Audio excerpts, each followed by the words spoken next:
De volta com o nosso Correio da Tarde, a gente volta também a conversar com a advogada Lígia Marrocos sobre férias.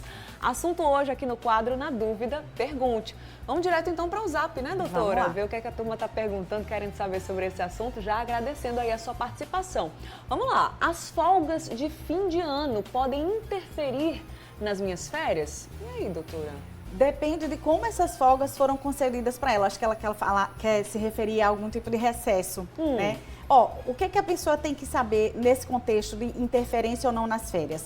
O que são faltas justificadas e injustificadas? As faltas justificadas, que são aquelas, por exemplo, em que o empregado coloca um atestado médico, elas não vão interferir no cálculo das férias. Agora, se houve alguma falta para a qual não houve justificativa, há o desconto e aí pode haver alguma repercussão na contagem das férias. Eu estou entendendo aí da pergunta da nossa telespectadora que é algum tipo de recesso, certo? Sendo assim, sendo esse o entendimento, não interferem na contagem das férias. Muito bem. Então. Em relação às folgas de fim de ano, por exemplo, tem certas empresas que obrigam o trabalhador a trabalhar 15 dias por conta do volume, tirar só 15 dias de férias. Isso é certo ou não? O trabalhador tem que tirar os 30 dias por conta dessa movimentação intensa de final de ano? Ótima essa pergunta. Antes da reforma trabalhista, antes de 2017, as férias podiam ser fracionadas em 2 períodos. De novembro de 2017 para cá, as férias passaram a poder ser fracionadas em 3 períodos. O que é que a gente precisa saber? Um período precisa ser de pelo menos 14 dias, porque o legislador entendeu que um período menos do que 14 dias você não repousa, não é nem seu corpo, nem sua mente.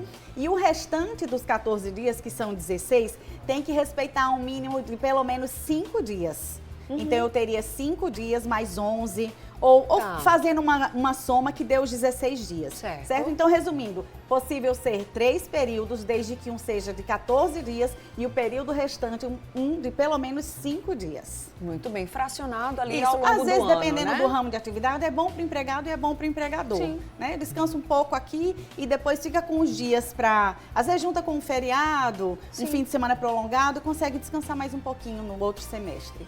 Quem decide, né? Quem decide se é o empregador ou o empregado? Quem decide é o empregador, é a empresa. A gente já falou sobre isso em outras oportunidades. A empresa tem o que a gente chama de poder diretivo.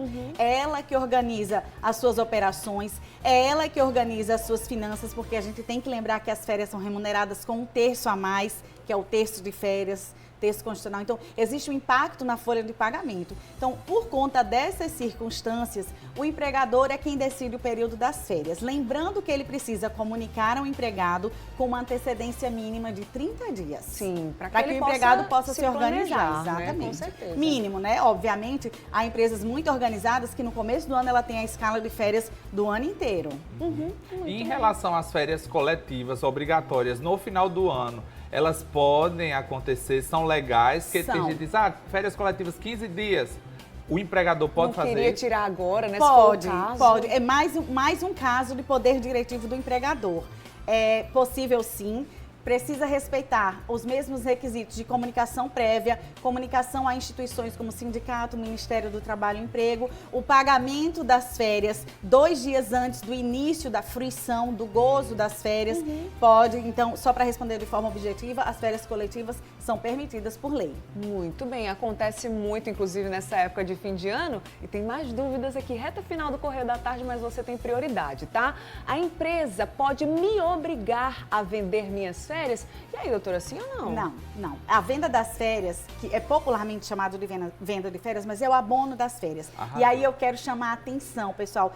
Você, empregado, só pode vender 1/3 das suas férias. Muito bem. Se você tem direito a 30 dias de férias, você só pode vender 10 dias de férias. Certo. Porque você precisa repousar. Para a estrutura organizacional, é importantíssimo que o empregado volte para trabalhar descansado, porque ele corre menos risco de acidente, de afastamento, de absenteísmo, de atestados médicos. Arrasou. Tá dado o recado. Dado o então, recado, Bruna. O Instagram da doutora Lígia, @Lígia Marrocos, para você acessar e seguir ela por lá também. Isso Obrigada, mesmo. viu? Muito Eu obrigado. que agradeço. Adorei estar aqui com vocês dois. A Amei gente a amou sintonia. também. Obrigada. Muito obrigado, Obrigada. querida. Até a Vamos ficando por próxima. aqui, Bruna. Passou tão ligeirinho, né, Passa mulher? sempre muito rápido. A gente agradece o carinho da sua companhia e todo o conteúdo do Correio da Tarde lá no canal da TV Correio no YouTube, youtube.com/TV Correio Oficial. Um cheiro e até amanhã. Até às amanhã. 2h10.